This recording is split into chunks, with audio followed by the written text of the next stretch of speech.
H1B विजावरती अनेक निर्बंध आणताना ट्रम्प म्हणत होते की आम्हाला नवीन टॅलेंटची गरजच नाहीये. पण आता डोनाल्ड ट्रम्प थोडेसे नरमलेले आहेत किंवा त्यांचा मूड स्विंग झालाय असं म्हणा. डोनाल्ड ट्रम्प आता म्हणतायत की अमेरिकेला या, अमेरिकेतल्या लोकांना प्रशिक्षित बनवा आणि तुमच्या देशामध्ये परत जा. आता अमेरिकेमध्ये स्किल्ड वर्कर जास्त कोण आहेत तर ते अर्थात भारतीय आहेत. म्हणजे H1B विजा घेणारे 71% लोक हे भारतीय असतात.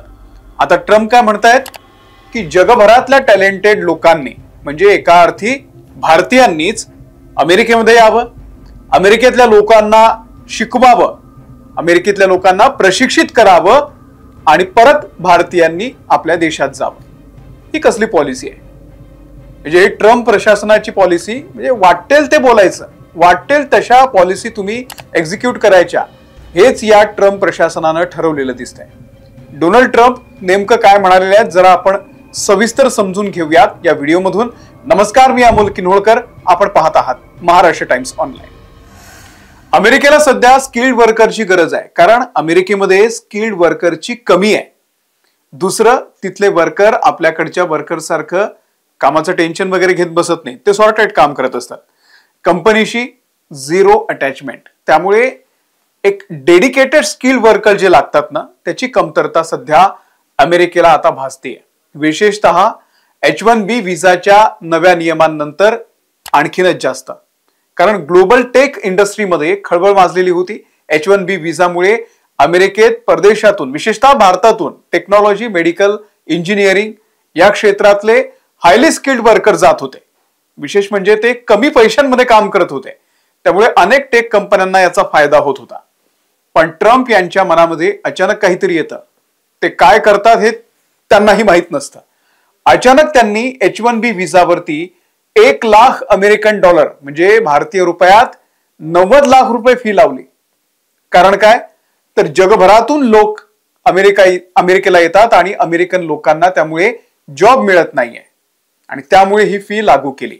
आता ट्रम्प हा तद्दन व्यावसायिक बुद्धीचा माणूस आहे, म्हणजे पैसे कसे कमवायचे यावरती त्यांचं सारखं लक्ष असतं, पण त्यांच्या पुढच्या परिणामांची त्यांना चिंता नसते. आता त्यांनी फॉक्स न्यूजला एक मुलाखत दिली.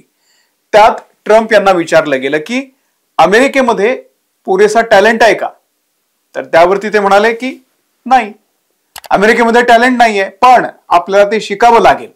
म्हणजे त्यांनी हे मान्य केलंय की अमेरिकेमध्ये तेवढी मॅनपॉवरच नाहीये. तुम्ही स्थानिक अमेरिकन लोकांना नोकरी मिळावी या हेतूनं, म्हणजे हा हेतू चांगला असू शकतो, ते केलं ठीक आहे, पण सध्या ज्या कंपन्या आहेत त्यांची गरज पूर्ण करणारं टॅलेंट, तशी मॅनपॉवर तुमच्याकडे आहे का अमेरिकेमध्ये, तर नाहीये. आणि हे ट्रम्पला आता कळलंय किंवा त्याचे जे काही सहकारी आहेत, सल्लागार आहेत, त्यांनी ट्रम्प यांना समजावलं असावं की AI, semiconductor manufacturing, aerospace, defence या सगळ्या क्षेत्रांमध्ये आता मोठा परिणाम जाणवायला लागलेला आहे. आणि तुम्ही जगभरातले तज्ज्ञ जे दुसऱ्या देशातून येत होते त्यांनाच नाकारले, त्यामुळे जी एक पोकळी निर्माण झालेली आहे ती भरून काढल्या जात नाहीये. आणि हे ट्रम्पला सुद्धा आता कळलेलं आहे. अमेरिकेचे सचिव स्कॉट बेसेंट यांनी सुद्धा एक नुकतीच मुलाखत दिली, त्यामध्ये एक मोठं वक्तव्य केलं. त्यांनी काय म्हटलंय की जे वर्कर्स येतात अमेरिकेमध्ये ते टेम्पररी बेसिसवरती यायला पाहिजे, कारण H1B विजावरती येऊन काही लोक अमेरिकेचे नागरिक सुद्धा बनलेले आहेत. तर अमेरिकन सचिव बेसेंट यांचं म्हणणं आहे की आम्हाला आता लॉंग टर्म मध्ये स्टे नकोय या कामगारांचा. आता या वक्तव्याचा अर्थ असा होऊ शकतो की H1B विजाच्या प्रोसेसमध्ये थोडीशी शिथिलता येऊ शकते, पण तिथेच जे लोक सेटल व्हायचे म्हणून जायचे, अमेरिकेचं नागरिकत्व मिळवायचे, ग्रीन कार्ड मिळवायचे, ते कदाचित या पुढच्या काळामध्ये शक्य होणार नाहीये. स्कॉट बेसेंट यांचं म्हणणं आहे की come to US, trained American workers and then go home.